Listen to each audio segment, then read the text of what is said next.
আসসালামু আলাইকুম সুপ্রিয় শিক্ষার্থীরা, আশা করি তোমরা সকলেই ভালো আছো, সুস্থ আছো। সাধারণ জ্ঞানের নতুন একটা ক্লাসে তোমাদের সকলকে স্বাগত জানাচ্ছি। আমি তোমাদের মঈন স্যার।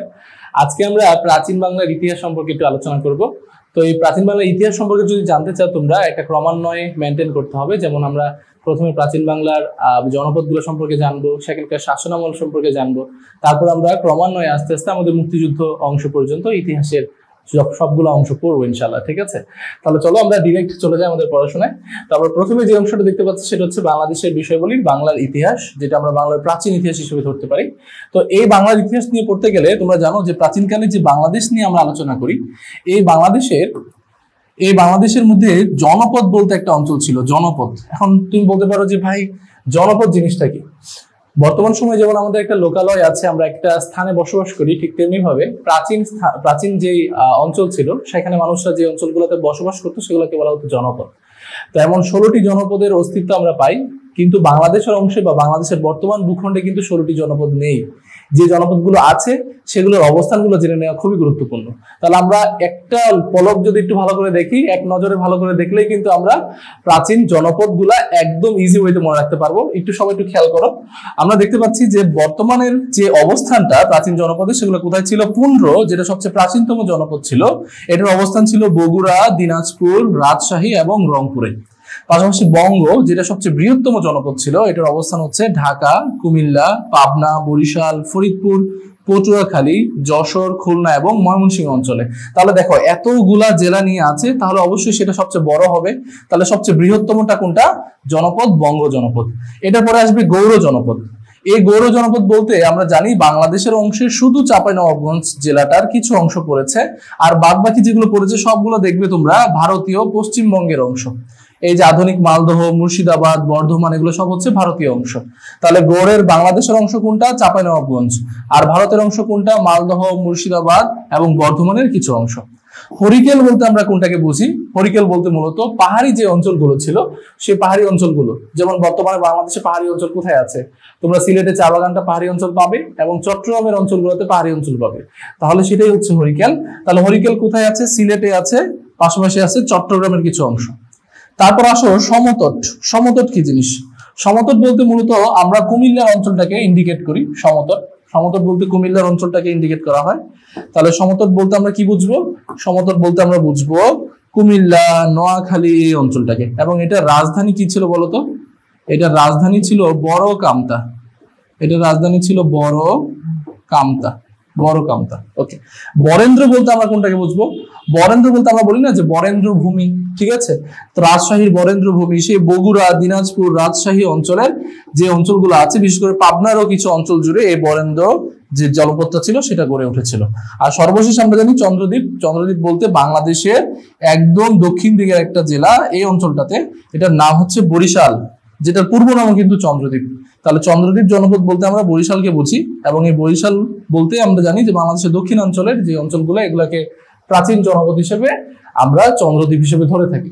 তাহলে প্রিয় শিক্ষার্থীরা, তোমরা কিন্তু খুব ছোট সময়ের মধ্যেই কিন্তু প্রাচীন জনপদ কোথায়কার অবস্থান এগুলো সম্পর্কে জানতে পারলে। এখন বিস্তারিত আমরা ইতিহাস সম্পর্কে একটু জানার চেষ্টা করব। একটু সবাই একটু খেয়াল করো, আমরা যদি বিস্তারিত একটু জানার চেষ্টা করি, আমাদের পুন্ড্র জনপদ বা এগুলো সম্পর্কে একটু বিস্তারিত জানার চেষ্টা করি, তোমরা দেখবে আমাদের এই পাশে বাংলার সবচেয়ে প্রাচীনতম যে জনপদ, অলরেডি বলেছি পুন্ড্র, এবং এই বাংলার বা বঙ্গের যে নামটা পাওয়া যায় সর্বপ্রথম কোথায় পাওয়া গিয়েছিল? ঐতরেয় আরণ্য গ্রন্থে। যেটা কোথায়? এটা হচ্ছে ঋগ্বেদের। তাহলে ঋগ্বেদের ঐতরেয় আরণ্য গ্রন্থে আমরা এই বঙ্গদেশের নামটা পাই। সর্বপ্রথম বাংলা নামের উৎপত্তি হয় কোথায়? আইনে আকবরীতে। এই আইনে আকবরীটা কোথায়? মানে দেশবাচক অর্থে বাংলা শব্দটা ইউজ হয়েছে। আইনে আকবরী মূলত আবুল ফজলের একটা গ্রন্থ। তোমরা সবাই জানো যে আবুল ফজল কে ছিল? আবুল ফজল ছিল আকবরের একজন সভাকবি, আবুল ফজল। এই আবুল ফজলের আইনে আকবরী গ্রন্থে পাওয়া যায় বাংলার নাম। বাংলা আদি জনগোষ্ঠী কারা ছিল? অস্ট্রিকরা, এবং অস্ট্রিকদের অন্য নামে নিষাদ জাতীয় বলা হতো। সুপ্রাচীন বঙ্গদেশের সীমা উল্লেখ আছে ডক্টর নিহার রঞ্জন রায়ের বাঙালির ইতিহাস গ্রন্থে। আবারও বলছি, বাঙালির ইতিহাস গ্রন্থে। বাঙালি ইতিহাস গ্রন্থে। তাহলে বাঙালির ইতিহাস গ্রন্থে আমরা বাংলা সম্পর্কে জানতে পারি, আমরা আবুল ফজলের যে গ্রন্থ ছিল আইনি আকবর, এটাতে বাংলা গ্রন্থ সম্পর্কে জানতে পারি বা বঙ্গ সম্পর্কে জানতে পারি। আমরা ঐতিহাসিক যে ঋগ্বেদ আছে সেই ঋগ্বেদের ঐতিহ্য আরণ্যক অংশে আমরা বঙ্গ সম্পর্কে জানতে পারি। এখন কথা হচ্ছে এই পুরোটা অঞ্চল নিয়ে মূলত আমাদের প্রাচীন জনপদ বা জনপদ বিষয়ক যে বেসিক ইনফরমেশন গুলো আছে সেগুলো আমরা সলভ করলাম। এবার প্রিভিয়াস ইয়ারে কিভাবে তোমাদের থেকে কোশ্চেন করতে পারে দুই একটা তোমাদের একটু প্র্যাকটিস করিয়ে দেই। যেমন ধরো তোমাদের কোশ্চেন করতে পারে এভাবে যে প্রাচীন জনপদ যেগুলো ছিল এই জনপদের মধ্যে সবচেয়ে প্রাচীনতম কোনটা? আমরা জানি সবচেয়ে প্রাচীনতম কোনটা বলতো? সবচেয়ে প্রাচীনতম যে জনপদ এটা হচ্ছে পুন্ড্র। পুন্ড্র হচ্ছে সবচেয়ে প্রাচীনতম জনপদ। কিন্তু প্রাচীন বাংলার হরিকেল জনপদটাও কিন্তু এটা অনেক প্রাচীন। তাহলে আমাদের যদি অপশনে পুন্ড্র না থাকে তখন প্রাচীনতম হিসেবে আমরা হরিকেলকে দেব। এবার এই প্রশ্নটি একটু খেয়াল করো, প্রাচীন বাংলার হরিকেল জনপদ অন্তর্ভুক্ত কোথায়? আমরা বলেছিলাম যে হরিকেল কোন অঞ্চলটাতে আছে স্যার, সবাই একটু বলো। হরিকেলটা আছে এই অঞ্চলটাতে। এই অঞ্চলটা বলতে সিলেটের অঞ্চলটা এবং চট্টগ্রামের অঞ্চলটা। তাহলে ওখানে অপশনে কি রাজশাহী হবে না, খুলনা হবে না, দিনাজপুর হবে না, কি হবে আনসার? আনসার হবে অবশ্যই চট্টগ্রাম। তাহলে এভাবে করে আমাদের প্র্যাকটিস কোশ্চেন গুলার আনসার করতে হবে, প্রত্যেকটা কোশ্চেন, এবং খুবই ভালোভাবে বিবেচনা করে করে আমাদের আনসার করতে হবে। এবার সবাই একটু খেয়াল করো, আমরা এবার যেটা নিয়ে একটু আলোচনা করব সেটা হচ্ছে বাংলার প্রাচীন যে অঞ্চলগুলো ছিল, যেমন বাংলার প্রাচীন অঞ্চলের মধ্যে আমরা সবগুলো জনপদ সম্পর্কে জেনেছি। এখন জনপদে কারা শাসন করত? অবশ্যই কিছু রাজবংশ ছিল, কিছু এমন বংশ ছিল যারা এই জনপদগুলোকে তাদের শাসন বিস্তার করেছে এবং সেখানকার আইন সেগুলো নিয়ন্ত্রণ করেছে। তাহলে এগুলোর মধ্যে সর্বপ্রথম আমরা কিছু গুরুত্বপূর্ণ মানুষ সম্পর্কে জেনে নেব, তারপর আমরা প্রাচীন ইতিহাস সম্পর্কে জানার চেষ্টা করবো ইনশাআল্লাহ। তাহলে প্রথম যে মানুষগুলো সম্পর্কে জানবো, দেখবা তোমরা প্রথমেই যে মানুষটা সম্পর্কে দেখবে সেটা হচ্ছে মেগাসথেনিস। তোমরা সবাই কি মেগাসথেনিসের নাম শুনেছো হয়তো? মেগাসথেনিস কে ছিলেন? মূলত তিনি গ্রিসের একজন পরিব্রাজক ছিলেন, যিনি চন্দ্রগুপ্ত মৌর্যের সময় রাষ্ট্রদূতের দায়িত্ব পালন করেছিল এই ভারতবর্ষে। তাহলে মেগাসথেনিস কি? তিনি মেগাসথেনিস ছিল গ্রিসের একজন পরিব্রাজক, ঠিক আছে। মেগাসথেনিস প্রথম পরিব্রাজক হিসেবে ভারতবর্ষে আসেন চন্দ্রগুপ্ত মৌর্যের আমলে। তাহলে চন্দ্রগুপ্ত মৌর্য কোন সাম্রাজ্য শাসন করেছে? আমরা জানি সবাই যে মৌর্য সাম্রাজ্যটা শাসন করেছে সে। আর এই মেগাসথেনিস কি করেছে? মেগাসথেনিস পরিব্রাজক হিসেবে ভারতবর্ষে এসেছিল এবং তিনি এখানকার শাসন করেছিল। তার লিখিত একটা বই আছে, বইটার নাম হচ্ছে ইন্ডিকা। এটা ইতিকা হবে না, এটার নাম হবে ইন্ডিকা। তাহলে ইন্ডিকা নামক যে গ্রন্থ সেটা কিন্তু তারা কি করেছিল? এই মেগাসথেনিস লিখেছিল। তাহলে তোমাদের একটু মাথায় রাখতে হবে মেগাসথেনিসের গ্রন্থের নাম কি? ইন্ডিকা, ঠিক আছে। আচ্ছা, এবার আসো ফাহিয়ান। ফাহিয়ান একজন পরিব্রাজক। চীন থেকে সর্বপ্রথম যে পরিব্রাজক এসেছিল তার নাম হচ্ছে ফাহিয়ান। ফাহিয়ান কি? ফাহিয়ান হচ্ছে একজন চীনা পরিব্রাজক এবং তিনি দ্বিতীয় চন্দ্রগুপ্তের শাসনামলে কিন্তু ভারতবর্ষে এসেছিলেন। তার নাম হচ্ছে ফাহিয়ান। ওকে, এবার আসো হিউয়েন সাং কে? এই হিউয়েন সাং মূলত আবারও তিনি একজন চৈনিক বা চীনের পরিব্রাজক। ফাহিয়ানের পরে তিনি এসেছিলেন। ফাহিয়ান এসেছিল দ্বিতীয় চন্দ্রগুপ্তের আমলে, আর হিউয়েন সাং এসেছিল হর্ষবর্ধনের আমলে, ঠিক আছে। আমরা এটা লিখে দিচ্ছি যে হিউয়েন সাং কার আমলে এসেছে? হর্ষবর্ধনের আমলে। তাহলে হর্ষবর্ধনের আমলে এই হিউয়েন সাং এসেছে। তিনি 630 খ্রিস্টাব্দে ভারতবর্ষে আসেন এবং হিউয়েন সাং নালন্দা মহাবিশ্ববিদ্যালয় যেটা আমরা মহাবিহার বলি সেটাতে তিনি অধ্যয়ন করেছেন বা পড়াশোনা করেছেন। তাহলে তোমরা প্রাচীন ইতিহাসের সাথে জড়িত তিনজন ব্যক্তি সম্পর্কে জানতে পারলে যারা পরিব্রাজক হিসেবে এদেশের আচার আকৃতি এবং সংস্কৃতি সম্পর্কে তারা আলোচনা করেছে। এবার এটার সাথে সাথে আরো একজনের সম্পর্কে একটু জেনে নাও, এটা থেকে প্রচুর পরিমাণে প্রশ্ন আসে। সেটা হচ্ছে ইবনে বতুতা। ইবনে বতুতার নাম আমরা আগে পরে সবাই শুনেছি। ইবনে বতুতা, তার দেশ কি ছিল? তার দেশ ছিল মরক্কো এবং তিনি 1304 সালে জন্মগ্রহণ করেন। 1325 সালে 21 বছর বয়সে তিনি বিশ্ব ভ্রমণে বের হয়ে যান। তাহলে বিশ্ব ভ্রমণের যে নেশা 21 বছর বয়স থেকে তার মধ্যে আসে এবং সে প্রত্যেকটা দেশে ঘুরে ঘুরে তার অবস্থানগুলো বর্ণনা করতে থাকেন, সে দেশের অবস্থাগুলো তিনি বর্ণনা করতে থাকেন। ইভেন তিনি কিন্তু ভারতবর্ষের অবস্থাটাও বর্ণনা করেছিল তার একটা বিখ্যাত গ্রন্থের মাধ্যমে, যেটার নাম ছিল কিতাবুল রেহালা, ঠিক আছে। তাহলে এটা আমরা একটু পড়বো। তিনি সুলতান মোহাম্মদ তুগলকের সময় তিনি ভারতে এসেছিলেন এবং ফখরুদ্দিন মুবারক শাহের রাজত্বকালে তিনি বাংলায় আগমন করেন। দুঃখিত, এই যেটা বলছিলাম, ইবনে বতুতার লিখিত বইয়ের নাম হচ্ছে সফরনামা, হ্যাঁ, যেটাকে আমরা কিতাবুল রিহালা নামে বলতে পারি। কিতাবুল রিহালা নামে কিন্তু আমরা এটাকে ধরতে পারি, ঠিক আছে। তাহলে এই কিতাবুল রিহালাতে তিনি কি বলেছেন? তিনি বলেছেন বাংলাদেশটা একটা দোজক। বা বাংলাটা একটা দোজক এবং ধন সম্পদ পূর্ণ দোজক, এমনটা বলার কারণটা কি? কারণটা হচ্ছে বাংলাদেশের অনেক শস্য হতো, অনেক ধান হতো, অনেক গম হতো, অনেক শস্য হতো, কিন্তু ওই সময়টাতে বৈরী আবহাওয়ার কারণে, খারাপ আবহাওয়ার কারণে ওই সময়টাতে আমরা জানি যে সকল শস্যগুলা বা আমাদের ফসলগুলো নষ্ট হয়ে যেত।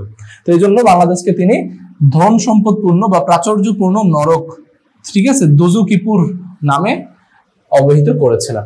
আশা করি তোমরা এই সবগুলা পরিব্রাজক যারা ছিল, পর্যটক যারা ছিল তাদের সম্পর্কে তোমরা সবাই ক্লিয়ার। এবার আমরা একটু নিচে আসি, আরেকজনের সম্পর্কে একটু বলা আছে, মা হুয়ান। মা হুয়ান থেকে তেমন একটা প্রশ্ন আসে না, তারপর একবার পড়ে রাখি। মা হুয়ানও কিন্তু একজন চীনা পরিব্রাজক ছিল এবং তিনি গিয়াসউদ্দিন আজম শাহের রাজত্বকালে 1406 সালে বাংলাদেশে এসেছে। তাহলে যদি বলা হয় যে মা হুয়ান কোন দেশের পরিব্রাজক ছিল, আমাদের আনসার করতে হবে চীনের পরিব্রাজক ছিল। এবং কার আমলে তিনি এসেছেন? গিয়াসউদ্দিন আজম শাহের সময়ে তিনি এসেছেন 1406 সালে।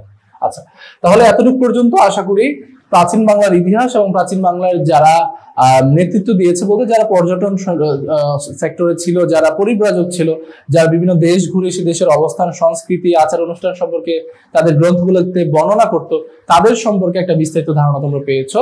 এবার বাংলার জাতিগোষ্ঠী সম্পর্কে একটু আলোচনা করা যাক, যে বাঙালি জাতিগোষ্ঠীরা মূলত এলো কোথা থেকে।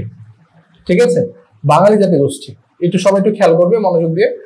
বাঙালি জাতিগোষ্ঠী, এই যে আমরা যারা বাংলা বা বাংলা ভাষায় কথা বলি, বা আমরা যারা বাঙালি বলে আমাদেরকে স্বীকৃতি দেই, অথবা আমরা যারা এই রিজনে বসবাস করি, মূলত এই বাঙালি জাতিগোষ্ঠীটা গড়ে উঠেছে দুইটা জাতিগোষ্ঠী থেকে, একটা হচ্ছে আর্য, একটা হচ্ছে অনার্য। অনার্যরা মূলত প্রাক আর্য বা আর্যের পূর্বে এসেছে, আর্য পূর্ব নামে পরিচিত। তাহলে দুইটা অংশে আমরা বিভক্ত, একটা হচ্ছে আর্য আর একটা হচ্ছে আর্য পূর্ব। অনার্যকে আমরা অন্য নামে কি বলতে পারি? আর্য পূর্ব, অর্থাৎ ওরা কিন্তু আর্যের আগে এসেছে। ঠিক আছে, তাহলে একটা অনার্য আর একটা হচ্ছে যেটাকে আমরা আর্য পূর্ব বলতে পারি। এবার এই আর্য এবং অনার্য দুইটা থেকে কি ধরনের কোশ্চেন আসতে পারে? যেমন আমরা জানি অনার্যতে 4টা ভাগ করা যায়, তারা কি কি? একটা হচ্ছে নেগ্রিটো, একটা হচ্ছে নেগ্রিটো, একটা হচ্ছে অস্ট্রিক, একটা হচ্ছে দ্রাবিড়, আর আরেকটা হচ্ছে ভোটচিনীয়। তাহলে নেগ্রিটো, অস্ট্রিক, দ্রাবিড় এবং ভোটচিনীয়। তাহলে নেগ্রিটো, অস্ট্রিক, দ্রাবিড় এবং ভোটচিনীয়, এটা সম্পর্কে তোমাদের একটু জানতে হবে। নেগ্রিটো, অস্ট্রিক, দ্রাবিড় এবং ভোটচিনীয়। তাহলে এই নেগ্রিটো, অস্ট্রিক, দ্রাবিড় এবং ভোটচিনীয়, ওদের মধ্যে কিন্তু এই অনার্য বলতে আমরা এই 4 ভাগটাকে বুঝি। আর আর্য বলতে মূলত হিন্দু ধর্মাবলম্বীর 4টা অংশকে বোঝানো হতো, যেমন তাদের 4টা কাস্টকে বোঝানো হতো, যেমন হচ্ছে ব্রাহ্মণ, ক্ষত্রিয়, তারপর হচ্ছে আপনি জানেন বৈশ্য এবং শূদ্র।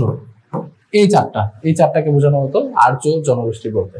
ঠিক আছে, তাদের মধ্যে আমরা জানি যে সবচেয়ে প্রাচীনতম নেগ্রিটো, তারপর অস্ট্রিক, তারপর দ্রাবিড়। অপশনে যেটা থাকবে সেটা অনুযায়ী আমরা দেব। বাঙালি জাতি সংকর জাতি বা নিষাদ জাতি নামে পরিচিত। নিষাদ জাতি নামে পরিচিত। সর্বপ্রথম দেশবাচক বাংলা শব্দটা কোথায় ব্যবহৃত হয়? আইনে আকবরীতে ব্যবহৃত হয়। আপনারা জানেন যে আইনে আকবরীটা কোনটা? আইনে আকবরী হচ্ছে আবুল ফজলের আইনে আকবরী। ঠিক আছে, বঙ্গ নামের উৎপত্তি কোথায় পাওয়া গেছে? ঐতরেয় আরণ্যক অংশে এই বঙ্গ নামের আমরা জানি যে দুঃখিত, বঙ্গ নামের উল্লেখ পাওয়া গিয়েছে। আচ্ছা, তাহলে আর্য জাতির ধর্মগ্রন্থের নাম কি ছিল? বেদ। এবং আমরা জানি আইনে আকবরী লেখক হচ্ছে আবুল ফজল। এগুলো সম্পর্কে আমরা অলরেডি আলোচনা করেছি, তো এই জিনিস আলোচনা আমরা অলরেডি করে ফেলেছি। আমরা এগুলো সম্পর্কে একটু ভালো করে পড়াশোনা করার চেষ্টা করবো। ঠিক আছে, যেমন এই যে একটা কোশ্চেন, খুবই গুরুত্বপূর্ণ একটা কোশ্চেন আপনাদের সামনে নিয়ে আসলাম, এটা একটু খেয়াল করো সবাই। আমরা যদি বলি কোন গোষ্ঠী থেকে বাঙালি জাতির প্রধান অংশ গড়ে উঠেছে? আমরা জানি বাঙালি জাতির প্রধান অংশ গড়ে উঠেছে অস্ট্রিক থেকে। অস্ট্রিকের ভিন্ন নাম আমরা কি বলেছি? নিষাদ জাতি। তাহলে অস্ট্রিক জাতি বা নিষাদ জাতি থেকে বাঙালি জাতির প্রধান অংশটা গড়ে উঠেছে। ঠিক আছে, এবং বাংলা দেশ ও ভাষা নামের উৎপত্তি কোন গ্রন্থ থেকে? আইনে আকবরী। কার গ্রন্থ? আবুল ফজলের গ্রন্থ। তাহলে এই কোশ্চেনগুলো থেকে কিন্তু বারবার প্রশ্ন এসেছে এবং এভাবেই কিন্তু আপনাদের প্রশ্নগুলো আসতে পারে। তাই আমার প্রিয় শিক্ষার্থীরা এগুলো বারবার করে পড়াশোনার চেষ্টা করবে এবং প্রিভিয়াস এর কোশ্চেনগুলো সলভ করার চেষ্টা করবে বেশি। ঠিক আছে, ওকে, এবার পরেরটাতে চলে যাই। ওকে, প্রাচীন বাংলা শাসনামল, এটা নিয়ে সবার ঝামেলা থাকবেই, ঠিক আছে। এবং এই ঝামেলাটা ক্লিয়ার করার জন্য আজকে আমরা স্লাইডে খুব ছোট্ট সময়ের মধ্যে এই প্রাচীন বাংলা শাসনামলটা শেষ করব। প্রাচীন বাংলা শাসনামলের মধ্যে আমরা সবার প্রথমে যাকে পাবো তার নাম হচ্ছে সম্রাট আলেকজান্ডার। এবং আলেকজান্ডার সম্পর্কে কিন্তু আমরা সবাই মোটামুটি কম বেশি জানি, তাই না? আলেকজান্ডার সম্পর্কে আমাদের সবাই মোটামুটি ধারণা আছে। তা এই যে সম্রাট আলেকজান্ডার কি করেছে? আলেকজান্ডার মূলত কার পুত্র ছিল? এই সম্রাট আলেকজান্ডার মূলত মেসিডনের রাজা দ্বিতীয় ফিলিপসের পুত্র ছিল। এবং আমরা জানি আলেকজান্ডার ভারত আক্রমণ করেছিল খ্রিস্টপূর্ব 327 অব্দে। তাহলে আপনাদের কোশ্চেন আসতে পারে যে আলেকজান্ডার কবে ভারত আক্রমণ করে? আলেকজান্ডার ভারত আক্রমণ করে খ্রিস্টপূর্ব 27 অব্দে। আমরা যদি বলি প্যারিসের মহান রাজা উপাধিকার, এটা হচ্ছে আলেকজান্ডারের। পাশাপাশি আলেকজান্ডার কোন দেশের সম্রাট ছিল? মেসিডোনিয়া।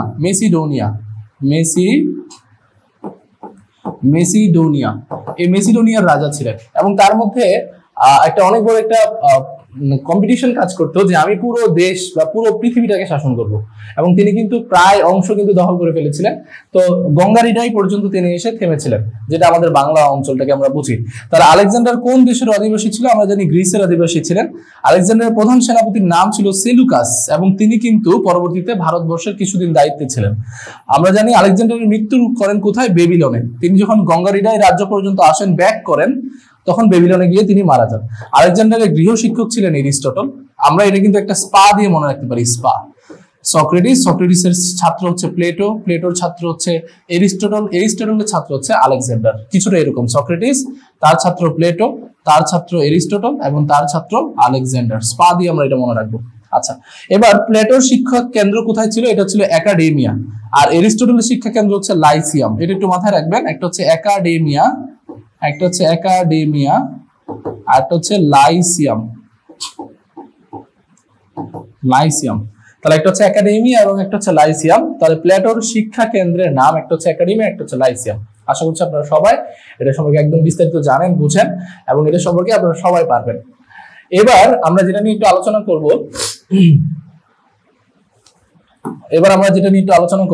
সেটা হচ্ছে আমাদের আরেকটা খুবই গুরুত্বপূর্ণ ইন্টারেস্টিং টপিক, সেটা হচ্ছে বাংলার প্রাচীন শাসন আমল। এই শাসন আমলটা থেকে কোশ্চেন আসে না এমন কোনো বছর নাই, শাসন আমল থেকে কোশ্চেন মাস্ট থাকে। তো এটা সম্পর্কে একটু জানার চেষ্টা করব যে শাসন আমল থেকে মূলত কোন কোন সেক্টরে কিভাবে কোশ্চেন গুলো আসে, ঠিক আছে? এবার একটু খেয়াল করেন সবাই, শাসন আমল।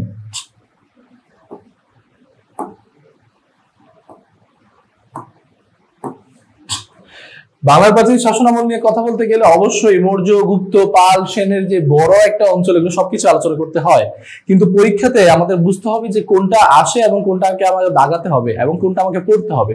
এত বিশাল ইতিহাস যদি আমরা অযথাই পরিশেষ করি, তখন আমাদের দেখা গেছে আমরা খুব হার্ডলি পরিশ্রম করলাম, কিন্তু স্মার্টলি কাজটা হলো না। তো সেক্ষেত্রে প্রাচীন বাংলার ইতিহাসগুলো মনে রাখতে হলে অবশ্যই সেগুলো ধারাবাহিকভাবে পড়তে হবে। যেমন আমরা যদি বলি প্রাচীন বাংলার ইতিহাসের প্রথম যে শাসনামল সেটা হচ্ছে মৌর্য শাসনামল, এবং এই মৌর্য শাসনামলের প্রতিষ্ঠাতা ছিল চন্দ্রগুপ্ত মৌর্য। এই চন্দ্রগুপ্ত মৌর্য, আমরা জানি যে এই চন্দ্রগুপ্ত মৌর্যের যে রাজবংশ ছিল, রাজবংশটা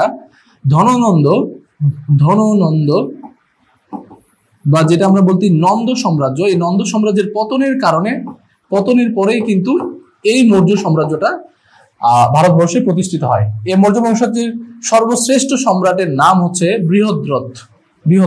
এটা হচ্ছে সর্বশ্রেষ্ঠ সম্রাটের নাম। আর আমরা জানি যে চন্দ্রগুপ্ত মৌর্যের রাজধানী কোথায় ছিল? পাটালিপুত্রতে ছিল রাজধানী। অশোক এই মৌর্য বংশের একজন রাজা ছিল। সম্রাট অশোককে বলা হতো বৌদ্ধ ধর্মের কনস্ট্যান্টাইন, কারণ তিনি কলিঙ্গ যুদ্ধের পরে তিনি কিন্তু বৌদ্ধ ধর্ম গ্রহণ করেছিলেন এবং বৌদ্ধ ধর্মের প্রচার এবং প্রসার করেছিলেন। মেগাস্থিনিস ছিল এই চন্দ্রগুপ্ত মৌর্যের রাজদরবারের একজন গ্রিস দূত। দূত মানে তো বুঝেন যে রাষ্ট্রদূতের মতো কাজ করতেন তিনি। এবং তার একটা বিখ্যাত গ্রন্থ আমরা অলরেডি আলোচনা করেছি, সেটা হচ্ছে ইন্ডিকা। আচ্ছা, কলিঙ্গ যুদ্ধের ভয়াবহতা দেখে সম্রাট অশোক বৌদ্ধ ধর্মে দীক্ষিত হয়েছিলেন এবং এই কলিঙ্গ বাহিনীর বিরুদ্ধে যুদ্ধ করে তিনি কিন্তু 1 লক্ষ কলিঙ্গ সৈনিককে হত্যা করেছিলেন এবং এর ভয়াবহতা দেখে তিনি কিন্তু পরবর্তীতে বৌদ্ধ ধর্মে বা নতুন একটা ধর্মে কনভার্টেড হয়েছিলেন। আচ্ছা, এবার আমরা একটা অন্য বিষয় নিয়ে আলোচনা করি, কুষাণ সাম্রাজ্য। এটা থেকে তেমন একটা কোশ্চেন থাকে না যদিও। কুষাণ সাম্রাজ্যের কনিষ্ঠ ছিলেন বা ওই সময়টাতে কুষাণ সাম্রাজ্যের যিনি নেতৃত্ব দিয়েছেন সর্বশ্রেষ্ঠ কুষাণ রাজার মধ্যে সর্বশ্রেষ্ঠ ছিলেন কনিষ্ক, এবং আমরা জানি কনিষ্কের চিকিৎসক ছিলেন চরক। এটা থেকে আপনাদের কোশ্চেন আসতে পারে এই চরকটা কিন্তু ইতিহাসে বিখ্যাত, ঠিক আছে। তাহলে আমরা দুইটা নাম পেলাম, একটা হচ্ছে কনিষ্ক, কনিষ্ক, এবং আরেকটা হচ্ছে চরক। চরক হচ্ছে তার চিকিৎসক ছিল, কিন্তু কনিষ্ক ছিল এই কুষাণ সাম্রাজ্যের শ্রেষ্ঠ রাজা। আচ্ছা, এবার এই গুপ্ত সাম্রাজ্য নিয়ে একটু আলোচনা করা যাক। গুপ্ত সাম্রাজ্য প্রায় সময় পরীক্ষাতে আসে। গুপ্ত সাম্রাজ্য আমরা জানি যে মৌর্য সাম্রাজ্যের পরবর্তী যে যুগ, সেটাই কিন্তু পরবর্তীতে গুপ্ত সাম্রাজ্য হিসেবে প্রতিষ্ঠিত হয়। এই যে গুপ্ত সাম্রাজ্য এটা দেখছেন, গুপ্ত সাম্রাজ্যের প্রতিষ্ঠাতা ছিল প্রথম চন্দ্রগুপ্ত। প্রথম চন্দ্রগুপ্ত, প্রথম চন্দ্রগুপ্ত। আচ্ছা, এবং এই চন্দ্রগুপ্তের রাজধানী কোথায় ছিল? রাজধানী ছিল পাটালিপুত্রতে। আমাদের মাঝে মাঝে এই রাজধানীগুলো থেকে প্রায় সময় প্রশ্ন আসে, তাহলে পাটালিপুত্র, পাটালিপুত্র ছিল চন্দ্রগুপ্ত মৌর্যের রাজধানী। গুপ্ত বংশের শ্রেষ্ঠ রাজা কে ছিল? সমুদ্রগুপ্ত। এই সমুদ্রগুপ্ত থেকে মাঝে মাঝে কোশ্চেন আসে, সমুদ্রগুপ্ত, সমুদ্রগুপ্ত। তাকে বলা হয় ভারতের নেপোলিয়ন। এই সমুদ্রগুপ্তকে বলা হয় ভারতের নেপোলিয়ন। তাহলে এই যে দেখতে পাচ্ছেন পরের লাইনে আছে ভারতের নেপোলিয়ন নামে খ্যাত, কাকে বলা হয়? এটা সমুদ্রগুপ্তকে বলা হয়। বিক্রমাদিত্য কাকে বলা হয়? দ্বিতীয় চন্দ্রগুপ্ত, যার সময় কে এসেছিলেন বলেন তো? ফাহিয়েন এসেছিলেন। আমরা কিন্তু পড়েছি এটা, ফাহিয়েন এসেছিলেন, ফাহিয়েন এসেছেন। এবং আমরা দেখতে পাচ্ছি যে চীনা পরিব্রাজক ফাহিয়েন ভারতবর্ষে আগমন করেন দ্বিতীয় চন্দ্রগুপ্তের সময়। এবং কালিদাস কার সভাকবি ছিল? এই গুপ্ত যুগের সভাকবি ছিল কালিদাস। আপনাদের এই ধরনের কোশ্চেনগুলো থেকে বারবার রিপিটেড কোশ্চেন আসবে। গুপ্ত সাম্রাজ্যের বেসিক প্রশ্নগুলো বারবার করে একটু রিভিশন দেওয়ার চেষ্টা করবেন। পরেরটাতে চলে আসি।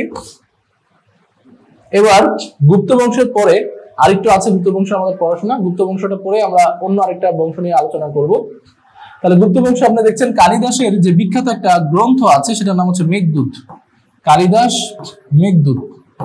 এবং অজন্তা বা আলোরা যে গুহা চিত্র ছিল, এই গুহা চিত্রটা গুপ্ত বংশের বা গুপ্ত যুগের সৃষ্টি, ঠিক আছে। আপনাদের কোশ্চেন আসতে পারে যে গুপ্ত বংশটা এত সমৃদ্ধ ছিল, তাহলে এটা কিভাবে পতন হলো, কার মাধ্যমে পতন হলো? আপনারা হুন জাতির নাম শুনেছেন, হুন জাতি। এই হুন জাতির বা হুন শক্তির হাতে কিন্তু এই গুপ্ত সাম্রাজ্যটা ধ্বংস হয়েছিল। তাহলে আমরা উৎপত্তি এবং পতন দুইটাই জেনে নিলাম। এবার ইতিহাসের সবচেয়ে গুরুত্বপূর্ণ একটা শাসন ব্যবস্থা, যেটা আমরা বলতে পারি গৌড় রাজবংশের শাসন। এই গৌড় রাজবংশটা কেন গুরুত্বপূর্ণ? কারণ সেখানে একজন দক্ষ সেনানায়ক এবং একজন দক্ষ রাষ্ট্র পরিচালক ছিলেন, যার নাম ছিল শশাঙ্ক। আমরা সেটা নিয়ে আজকে আলোচনা করব। তাহলে গৌড় শাসনটা আমরা দেখছি যে গুপ্তের পতনের পরে বাংলায় দুইটা স্বাধীন রাজবংশের উদ্ভব হয়। একটা হচ্ছে প্রাচীন বঙ্গ, আর একটা হচ্ছে স্বাধীন গৌড়। তাহলে আমরা বলতে পারি যে গৌড় সাম্রাজ্যের পতনের পর বাংলায় কয়টি স্বাধীন অঞ্চল হয়েছিল? দুইটা, একটা হচ্ছে বঙ্গ আর একটা হচ্ছে গৌড়। তাহলে গৌড়ের অবস্থানটা ছিল পশ্চিম এবং উত্তরের অঞ্চল জুড়ে। বাংলার প্রথম স্বাধীন এবং সার্বভৌম রাজা এই গৌড় রাজবংশ শাসন করেছে, যার নাম হচ্ছে শশাঙ্ক। আমরা সবাই কিন্তু কম বেশি শশাঙ্ক নামটা সম্পর্কে পরিচিত। সপ্তম শতকে প্রাচীন জনপদগুলোকে একত্র করে গৌড় নাম দেন এই যে রাজা শশাঙ্ক। তাহলে যদি বলা হয় সপ্তম শতকে প্রাচীন রাজবংশগুলোকে একত্রিত করে কে গৌড় নাম দিয়েছিলেন, তার নাম হচ্ছে শশাঙ্ক। এই গৌড়ের রাজধানী ছিল কর্ণ সুবর্ণ। এটা থেকে অনেকবার প্রশ্ন এসেছে যে গৌড়ের রাজধানী কি? কর্ণ সুবর্ণ। এবং শশাঙ্ক ওই সময়টাতে তার নিজের উপাধিটা মহাসামন্ত হিসেবে রেখেছিল, মহাসামন্ত। আমরা জানি শশাঙ্ক মূলত গুপ্ত বংশের মহাসেন গুপ্তের একজন সামন্ত ছিলেন। পরবর্তীতে তিনি ক্ষমতায় আসার পরে তিনি মহাসামন্ত হন। আচ্ছা, হর্ষবর্ধনের শাসনামলের সময় হিউয়েন সাং ভারতবর্ষে আসেন এবং তার দীক্ষা গুরু ছিলেন শিলভদ্র। শিলভদ্র, এই শিলভদ্র ছিল তার দীক্ষা গুরু। এবার গৌড় রাজ্যের ধ্বংস হয়েছিল কিভাবে বলেন তো? গৌড় রাজ্যটা মূলত ধ্বংস হয় হর্ষবর্ধন এবং ভাস্কর বর্ধন দ্বারা। তারা মূলত কোথাকার রাজা ছিল? হর্ষবর্ধন মূলত ছিল পুষ্যবতী রাজ্যের রাজা, ঠিক আছে। পুষ্যবতী রাজ্যের রাজা ছিলেন তারা। ওকে, তাহলে আশা করছি এগুলো থেকে কোশ্চেন আসলে একটাও তোমাদের মিস হবে না। এই কোশ্চেন গুলো বারবার করে আসছে এবং তোমরা একটু ভালো করে এগুলো পড়াশোনার চেষ্টা করবা। এবার হর্ষবর্ধনের রাজধানী কোথায় ছিল? হর্ষবর্ধনের রাজধানী ছিল কনৌজ। এই কনৌজটা খুব গুরুত্বপূর্ণ। কনৌজ, এই কনৌজ অঞ্চলে কিন্তু অনেক যুদ্ধ হয়েছে। কনৌজের যুদ্ধ, চৌসারের যুদ্ধ হয়েছে, ঠিক আছে, হুমায়ুনের সাথে।